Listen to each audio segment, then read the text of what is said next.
We're going to do a quick review of Radian measure, just the very basics of it, because in chapter 9 and 10 we're going to be going over rotational motion.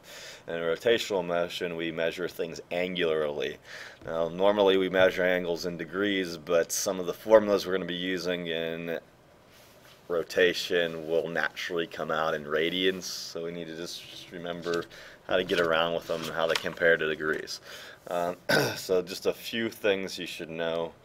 One revolution, one full time for something to go around, obviously is the equivalent of 360 degrees.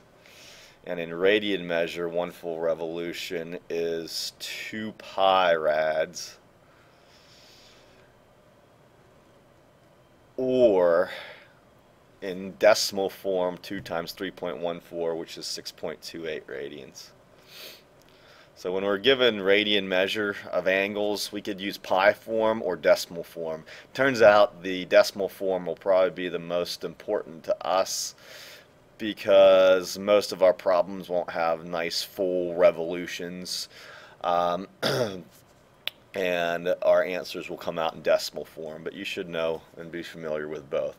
One thing we may have to do sometimes is to convert degrees to radians in order to plug in to some of our rotation formulas.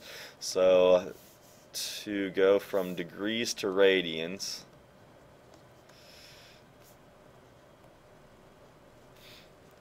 we just want to multiply by pi over 180 and reduce.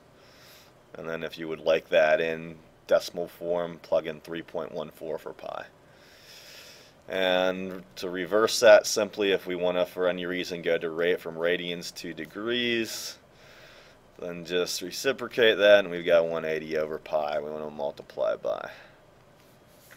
And one last little thing that might be beneficial to remember is, since we'll be in decimal form of radians often, to remember that 1 radian is the equivalent to approximately 57.3 degrees.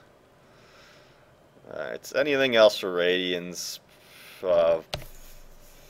probably isn't really that important. We just want to know how they compare to degrees and a general understanding of them for the remainder of this chapter.